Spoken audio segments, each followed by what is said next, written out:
Navratri special एकाच व्हिडिओमध्ये 2 फराळाच्या recipe बघणार आहे, ते पण झटपट तयार होणार आहे. आपल्या यूट्यूब चॅनलवर तुम्हा सर्वांचं अगदी मनापासून स्वागत आहे. तर आता नवरात्री चालू झालेली आहे. आपल्याला एकच जर भगर, खिचडी असं खाऊन जर कंटाळा आलेला असेल तर नवनवीन खायला आणि जिभेला चव आणणारा असा पदार्थ आहे की पोटभरीचा फराळ आहे हे. आणि कसा बनवायचा ते बघूया. अगदी झटपट तयार होतो, काही वेळ लागत नाही. 10 ते 15 मिनिटात तयार होतो हे. तर आपल्याला काय करायचं आहे, 1 वाटी मी शाबू घेतलेला आहे. तर आपल्याला शाबू भिजवायचा नाही, काही वेळ लागणार नाही. एकदम झटपट तयार होणारा आपला फराळ आहे हे नवरात्री स्पेशल. तर 1 वाटी शाबू आहे. तर आता मिडियम गॅसवर याला असं एकदम असं ठिसूळ होईपर्यंत आपण भाजून घ्यायचं आहे. जास्त काही वेळ लागणार नाही आपल्याला भाजायला, 2 ते 3 मिनिटच लागतात. हे असं एकदम मिडियम गॅसवर असं भाजून घ्यायचं आहे. दाताखाली टाकलं तर एकदम कडकून असा आवाज आला पाहिजे. तर एकदम असं बघू शकताय. तर आपला साबुदाणा आता एकदम असं भाजलेला आहे. तर इकडं प्लेटमध्ये आता इकडं थंड करायला ठेवूया. 2-3 मिनिटात भाजून झालेला आहे. तर इकडं जरा कोमट झाली की लगेच आपल्याला मिक्सरला काढायचं आहे. तर आता हे शाबू असा थंड झालेला आहे. तर मिक्सरच्या भांड्यामध्ये आपण काढून घेऊया आता हे शाबू. आता हे पूर्ण मिक्सरच्या भांड्यामध्ये काढून घेऊया. जास्त असेल तर 2 वेळा काढून घ्यायचं आहे. तर आता एकदम याचं आपल्याला पावडर बनवायचं आहे. शाबूचं पावडर बनवायचं आहे. तर बघू शकताय एकदम मी असं पावडर बनवलेलं आहे. तर असं एकदम जेवढं बारीक होईल आपल्याला तेवढं बारीक करायचं आहे. तर बघू शकताय मस्त आता हे आपण चाळणीने चाळून घेऊया. एका प्लेटमध्ये मोठं घ्यायचं आहे आणि चाळणीने चाळून घेऊया याला. आणि चाळल्याच्या नंतर वर अजून राहिलेलं असते ते पूर्ण अजून आपल्याला ते मिक्सरला फिरवायचं आहे. तर हे बघू शकताय एवढं माझं अजून हे राहिलेलं आहे हे. तर आपण आता पुन्हा हे मिक्सरला फिरून घेऊया. एकदम याचं पावडर बनवायचं आहे. तर हे पुन्हा मी आता राहिलेलं पूर्ण असं मिक्सरला एकदम याचं पावडर बनवलेलं आहे. बघू शकता हे पण आता चाळून घेऊया. तर एका प्लेटमध्ये आता आपण चाळून घेतलेलंच आहे. तर मी 2 बटाटे आहे ते शिजून घेतलेले आहेत. शिजून साल काढून घेतले. तर आपल्याला याच्यामध्ये आता खिसून घ्यायचं आहे. शाबूच्या पिठामध्ये आता आपल्याला हे खिसून घ्यायचं आहे. बघू शकता शिजलेले बटाटे शाबूमध्ये मिक्स करायचे आहे शिजलेले. तर हातानं कुस्करून घ्यायचं नाही, तर पूर्ण आपल्याला असं खिसूनच घ्यायचं आहे. अजिबात याच्यात जाडसर आलं नाही पाहिजे. तर असं खिसून घ्यायचं आहे. तर मी दोन्ही बटाटे असं खिसून घेतलेले आहेत. याच्यात चवीनुसार मीठ टाकलेलं आहे. आणि याच्यामध्ये जर तुम्हाला आवडत असेल तर हिरवी मिरची पण तुम्ही टाकू शकताय. पण मी लाल मिरची टाकलेली आहे बघू शकताय. तर याच्यामध्ये लाल मिरची घातलेली आहे आणि बारीक चिरून घेतलेली कोथिंबीर. तर आपण फराळ बनवत आहे नवरात्री स्पेशल. तर तुम्हाला जर कोथिंबीर चालत नसेल तर तुम्ही नाही घातली तरी पण चालेल. उपवासाला कोथिंबीर चालत नाही. कोण खाते तर कोण खात नाही. तर चालत नसेल कोथिंबीर तर नाही घातली तरी पण चालेल. तर आता याच्यात बारीक चिरून घेतलेली मी कोथिंबीर घातलेली आहे आणि अगदी थोडं पाणी टाकून आपल्याला हे पीठ असं घटसर मळून घ्यायचं आहे. जसं आपण कणिकला भिजवतो तसंच आपल्याला कणकेनुसार हे पीठ भिजून घ्यायचं आहे. तर शाबू असल्यामुळे याला पाणी जास्त लागतंय. अंदाज घेऊन थोडं पाणी टाकून आपल्याला घटसर असा गोळा बनवायचा आहे याचा. शाबू जरा पाणी शोषून घेते. तर मस्त एकदम असा घटसर असा गोळा बनवलेला आहे बघू शकताय. थोडं पाणी टाकून आपण व्यवस्थित असं हे पीठ भिजून घेतलेलं आहे. तर आपण जसं कणकेला भिजवतो तसंच भिजवलेलं आहे. तर याला आता एक 15 मिनिट आपण झाकून ठेवूया. 15 मिनिटाच्या नंतर पीठ छान व्यवस्थित भिजल्या गेलेलं असेल. तर व्यवस्थित आता मी 15 मिनिट याला झाकून ठेवलं होतं. तर पीठ पण छान भिजलेलं आहे बघू शकताय. तर आपण जसं चपातीला गोळा घेतलेला आहे तसंच मी एवढा असं चपातीसारखा आपला गोळा घेतलेला आहे. तर इकडे मी प्लॅस्टिक घेतलेलं आहे. तर आपलं तेलाचं प्लॅस्टिक आहे हे मी कट करून त्याला घेतलेलं आहे. वरनं थोडंसं तेल लावून घ्यायचं. तेल लावल्याच्या नंतर आपल्याला लगेच याच्यावर असं हे गोळा घेऊन असं याच्यावर लाटायचं आहे. तर मी एवढं या साईजचा गोळा घेतलेला आहे शाबूचा. तर यांना असं लाटण्याने लाटून घ्यायचं आहे. याचा मीडियम आकार झाला की असं एवढं या पद्धतीने असे लाटून घ्यायचं आहे. तर एकदम जाड पण नाही आणि एकदम पातळ पण नाही. मीडियम आकाराचे असे फुलके आपल्याला लाटून घ्यायचे आहेत. तर आपलं एक डब्याचं टोपण असते ना त्याने मी असं फुलके बघू शकताय. तर या साईजचे फुलके मी करून घेते. आता हे मस्त असं एकदम फुलका असा किती छान असा तयार झालेला आहे बघू शकताय. तर आता आपण तव्यावर आता खमंग तेल लावून याला भाजून घेऊया. तर बघू शकताय दिसायलाच असा कसला भारी एकदम छान असा दिसतोय. तर अगदी असा खमंग याला आपण असं भाजून घेऊया. दोन्ही साईडने तेल लावून याला खमंग असं मिडियम गॅसवर भाजून घ्यायचं आहे. तर याच पद्धतीने मी आणखी पुन्हा सगळे असे करून घेते पराठे. शाबूचे पराठे म्हणा, फुलके म्हणा, जे म्हणायचं ते पण चवीला म्हणसाल तर तुम्ही अप्रतिम लागतात. एकदा खाल तर तुम्ही सारखं बनवाल एवढे भारी लागतात हे. आणि सगळ्यांनाच आवडतात हे लहानापासून तर मोठ्यापर्यंत. तर मस्त असे आपण पराठे याचे तेल लावून दोन्ही साईडने खमंग असे भाजून घेऊया. याच पद्धतीने पूर्ण मी आता पराठे करून घेते. नवरात्री स्पेशल झटपट तयार होणारे पराठे आपले तयार होत आहेत. अजिबात याला वेळ लागत नाही. 10-15 मिनिटात आपले पराठे तयार होतात हे. तर बघू शकताय मस्त असा कलर पण आलेला आहे या पराठ्याला. तर याच पद्धतीने पूर्ण आपण आता पराठे करून घेऊया.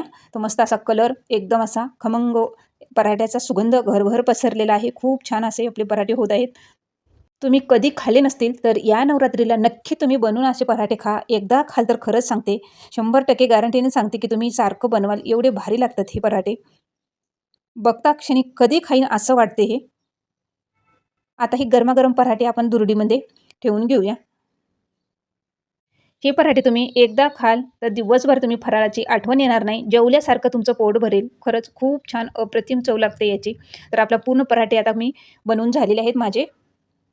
तर बघू शकताय मस्त एकदम असे छान पराठे दिसतात आणि गरमागरम खाण्याची ही खरंच वेगळीच मजा असते. आणि हे गरमच खायचे खास करून खूप छान लागतात. तर आपण इकडं आता पराठे तर आपले झालेले आहेत. मिक्सरच्या भांड्यामध्ये मी 1 वाटी भाजून घेतलेले शेंगदाणे आहेत आणि हिरवी मिरची घेतलेली आहे 2-3 आणि 2-3 चमच आपल्याला दही लागणार आहे. तर हिरवी मिरची तुम्ही तुमच्या आवडीनुसार तिखट घालू शकताय. तर मला झणझणीत आवडते म्हणून मी जास्तच मिरच्या घातलेल्या आहेत बघू शकताय. 2-3 मिरच्या घातलेल्या आहेत. याचं पूर्ण याचं पाणी टाकून मिक्सरला आपण याला फिरून घेऊया. तर याच्यामध्ये थोडंसं अगदी पाणी घालूया अजून आणि पाणी टाकून पुन्हा याला मिक्सरला फिरून घेऊया. ही चटणी पण खूप छान लागते अशी. जर उपवासाची चटणी आपण याच्यात काहीही घातलेलं नाही. उपवासाची चटणी आहे ही खूप छान लागते. पराठ्यासोबत तर अप्रतिम लागते. तुम्ही पराठे नुसतं असं खाल्ले तरी पण खूप छान लागते. तर आता इकडं कढईमध्ये 1 पळी तेल आणि जिरं कडकडीत अशी फोडणी झालेली आहे. गॅस बंद केला आणि याच्यामध्ये ओतून घ्यायचं आहे चटणीमध्ये. तर बघू शकताय मस्त असं खमंग फोडणी बसलेली आहे. आता तडका बसलेला आहे. तर चवीनुसार याच्यावर मीठ टाकायचं आहे. मीठ टाकून पुन्हा व्यवस्थित याला मिक्स करायचं आहे चमचनं. असं व्यवस्थित असं मिक्स करून घ्यायचं. मीठ पूर्ण आपल्या सगळीकडं लागलेलं पाहिजे. तर व्यवस्थित आता हे व्यवस्थित मी मिक्स केलेलं आहे. तर आपली चटणी आता तयार झालेली आहे. पराठे तयार झालेले आहेत. केळीचं पान तयार आहे. मस्त असं बघू शकताय. लुसलुशीत पराठे झालेले आहेत. एकदम असे लुसलुशीत. केळीचं पान तयार आहे तर आपण पराठे ठेवून घेऊया आणि केळीच्या पानावर नैवेद्य दाखवूया. पारंपरिक केळीच्या पानावरचं जेवण अप्रतिम. मला तर खूप आवडते केळीच्या पानावर जेवायला. तर फराळ पण करायला असं खूप आवडते. बघू शकताय मस्त आपले गरमागरम पराठे आणि शेंगदाण्याची चटणी, दही शेंगदाण्याची चटणी तयार आहे. तुम्ही पण नक्की या नवरात्रीत ट्राय करा. एकदा खाल तर तुम्ही सारखं बनवाल उपवासाच्या दिवशी. खरंच खूप छान अशी चव लागते.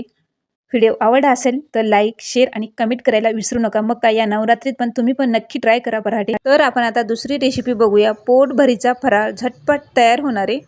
तर आज आपण झटपट तयार होणारी उपवासाची इडली बघणार आहे आणि जिभेवर ठेवताच अशी विरघळणारी इडली. नवरात्र उद्यापासून चालू होणार आहे. आपण खिचडी हे सारखं सारखं तेच जर खाऊन कंटाळा आलेला असेल तर नवीन काहीतरी आणि पोटभरीचा नाश्ता बनवणार आहे. एकदा खाल्लं तर तुम्हाला दिवसभर आठवण येणार नाही फराळाची. एवढं पोटभरीचा नाश्ता. तुम्ही ही इडली एकदा बनवली तर तुम्ही 2-3 वेळा तरी नवरात्रीत बनवाल. एवढी माझी 100% गॅरंटी आहे. एवढी भारी लागते ना ही इडली आणि 2च साहित्यातून आपण इडली बनवणार आहे. तर ती कशी बनवायची चला बघूया. 1 वाटी मी वरई घेतलेली आहे बघू शकताय. तर ही आपल्याला आता मिक्सरला फिरून घ्यायची आहे. 1 वाटी वरई आता आपल्याला मिक्सरला याचं पूर्ण असं बारीक रवा बनवायचा आहे.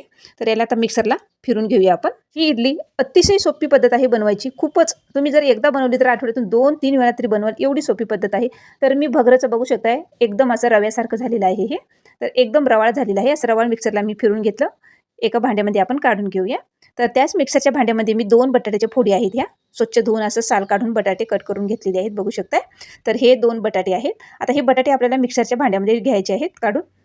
आता हे मिक्सरच्या भांड्यामध्ये आपण बटाटे घातल्याच्या नंतर आपल्याला बटाट्यावर घालायचं आहे 4 चमच दही घालायचं आहे. तर बघू शकताय मी 4 चमच दही घेतलेलं आहे.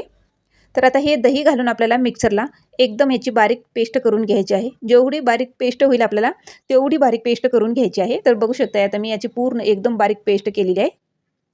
आता हे पूर्ण पेस्ट याच्यामध्ये आपल्याला भगरमध्ये घालायची आहे. भगरमध्ये घालून पूर्ण एकजीव करून घ्यायचं आता याचं. तर बघू शकताय पूर्ण असं तर मी चमचा साईने पूर्ण असं दोन्ही तिन्ही जिन्नस व्यवस्थित असं मिक्स करून घेते. अगदी थोडंसं आपल्याला पाणी लागणार आहे. तर मी 2-3 चमच मी पाणी घेतलेलं आहे बघू शकता याच्यावर. तर आणि हे पाणी टाकून पुन्हा व्यवस्थित असं याला मिक्स करून घेऊया. तर बघू शकता व्यवस्थित आपलं आता मिश्रण तयार झालेलं आहे. याच्यामध्ये घालायचं आहे आता चवीप्रमाणे. तर मी मीठ घालून घेते याच्यामध्ये. अगदी थोडंसं चवीप्रमाणे मीठ घालायचं आहे. मीठ घालून पुन्हा व्यवस्थित मिक्स करून घ्यायचं. तर मीठ घातल्याच्या नंतर आता हे मिक्स करून घेतलेलं आहे. तर आता आपल्याला याला 15 मिनिट झाकून ठेवायचं आहे. तर 15 मिनिटाच्या नंतर आपल्याला याच्यामध्ये 15 मिनिट झालेले आहे. तर व्यवस्थित आपलं भगर भिजलेली आहे बघू शकताय. मस्त आपलं मिश्रण झालेलं आहे. इडलीसाठी आपलं तयार झालेलं आहे. याच्यामध्ये घातलेलं आहे मी अर्धा चमच इनो. तर इनो घातल्याच्या नंतर 1 चमच आपल्याला त्याच्यावर पाणी घालायचं आहे आणि पाणी घातल्याच्या नंतर व्यवस्थित आता मिक्स करून घ्यायचं त्याला. तर बघू शकताय या पद्धतीने व्यवस्थित पूर्ण सगळीकडे लागेल आणि सगळीकडे व्यवस्थित मिक्स झालं पाहिजे याला. तर 2 मिनिट व्यवस्थित असं फेटून घ्यायचं याला. तर बघू शकताय आता हे 2 मिनिटाच्या नंतर व्यवस्थित आता हे मी फेटून व्यवस्थित घेतलेलं आहे. मस्त बॅटर झालेलं आहे. तर आपण आता हे इडली पात्राला तेल लावून घेऊया. तर इडली पात्र घेतलेलं आहे मी, याला थोडंसं अगदी 1-1 2-2 थेंब टाकून पूर्ण सगळीकडे तेल लावून घेऊया. तर तेल लावल्यामुळे अगदी सळसळीत आपली इडली निघते, अजिबात कुठेही चिटकत नाही. मऊसूत इडली आणि जिभेवर ठेवताच विरघळणाऱ्या इडल्या होणार आहेत. चव मसाला तर अप्रतिम लागते याची. तुम्ही या नवरात्रीमध्ये नक्की ट्राय करा. तर बघू शकताय आता याच्यामध्ये एक पळी मी मिश्रण घातलेलं आहे. इडली पात्रामध्ये मी टाकून घेतलेलं आहे. तर इकडे मी कुकर ठेवलेला आहे आणि 2 गिलासला पाण्याला एकदम अशी मस्त अशी उकळी आलेली आहे. तर आता गॅस मिडियम केलेला आहे आणि मिडियम आता हे याच्यामध्ये आपण ठेवून घेऊया कुकरमध्ये. आणि कुकरमध्ये ठेवल्याच्या नंतर आपल्याला 15 मिनिट कुकर मिडियम गॅसवर ठेवून घ्यायचं आहे. तर 15 मिनिटाच्या नंतर आपल्याला कुकर थंड करून काढायचं आहे. तर आता मी 15 मिनिटाच्या नंतर कुकर पण आता थंड झालेला आहे. बंद करून मी आणखी 5 मिनिट ठेवलेलं आहे. तर बघू शकताय इडली तुम्ही जर ट्राय करायचं असेल तर तुम्ही चमच किंवा चाकूच्या सहाय्याने व्यवस्थित चेक करू शकताय. तर मस्त आपली इडली फुगलेली आहे. चाकूला अजिबात काही लागलेलं नाही. एकदम अशा सळसळीत निघतात ह्या, अजिबात कुठेही चिटकत नाही आणि कुठेही मोडत नाहीत, काही नाही. एकदम अशा सळसळीत इडल्या निघत आहेत. बघू शकताय उपवासाची इडली अतिशय सुंदर अशी झालेली आहे. तर बघू शकताय कुठेही आपलं चिटकलं नाही, काही नाही. एकदम अशा सळसळीत इडल्या आपल्या निघत आहेत. लहानापासून ते मोठ्यापर्यंत सगळ्यांना आवडणाऱ्या इडल्या, बघता क्षणी कधी खाईल वाटणाऱ्या इडल्या आपल्या तयार होत आहेत. बघू शकताय तर मस्त अशा सळसळीत इडल्या निघत आहेत. अगदी अशा फुललेल्या आहेत, फुगलेल्या आहेत, अशा मस्त टम्म फुगलेल्या आहेत आणि जाळीदार झालेल्या आहेत. तर याच पद्धतीने आता पूर्ण इडल्या मी इडली पात्रातून काढून घेते. 2-3 साहित्यातून बनवलेली इडली तयार आहे. बघू शकताय कसल्या अशा एकदम अशा टम्म फुगलेल्या आहेत. आपण याला आता प्लेटमध्ये ठेवून घेऊया. तर बघू शकताय केळीच्या पानावर अतिशय सुंदर अशा पांढऱ्या शुभ्र इडल्या दिसत आहेत. खूप छान अशा इडल्या झालेल्या आहेत जाळीदार आतून. आपल्याला याच्यावर घालायचं आहे आता मी थोडंसं. तर बघू शकताय किती पांढऱ्या शुभ्र अशा इडल्या दिसायला लागल्यात केळीच्या पानावर. टम्म फुगलेल्या आपल्या इडल्या आता आपण इडल्या साईडला आता ठेवलेल्याच आहेत. तर इकडं आता एक पळी तेल आणि अगदी थोडंसं जिरं घेतलेलं आहे. अर्धा चमच मी जिरं घेतलेलं आहे आणि कडकडीत असं जिरं एकदम छान असं तडतडलं की गॅस लगेच बंद करायचा आहे. तर आता इडलीवर आपण थोडंसं मी काश्मीरी लाल मिरची पावडर टाकून घेऊया. अप्रतिम कलर आहे लाल मिरचीचा. तर बघू शकताय अतिशय सुंदर अशा इडल्या दिसायला लागल्यात. तर बघू शकताय मस्त एकदम इडलीला कलर आलेला आहे आणि याच्यावर आपल्याला फोडणी घालायची आहे जिऱ्याची. तर तुम्हाला उपवासाला जिरे चालत असतील तर छान घालायचं, नाही आवडत तर जिऱ्याची तडका दिलेली आपली फोडणी. गार्निशिंग टाकीसाठी मी थोडंसं कोथिंबीर घातलेली आहे. तुम्हाला उपवासाला चालत टाकायचं, नाही आवडत असेल, नाही चालत असेल तर नाही टाकलं तरी पण चालेल. तर आपली एकदम मऊसूत आणि नवरात्री स्पेशल जाळीदार जिभेवर ठेवताच विरघळणारी इडली तयार आहे. बघू शकताय किती छान असा कलर आलेला आहे. बघता क्षणी कधी खाईन असं वाटते. तुम्ही जर एकदा खाल्लं तर दिवसभर तुम्हाला फराळाची आठवण येणार नाही. एवढी भारी चव लागते. चव तर खूप छान आणि एकदम अशा टम्म फुगलेल्या आतून. एक व्हिडिओ आवडला असेल तर लाईक, शेअर आणि कमेंट करायला विसरू नका.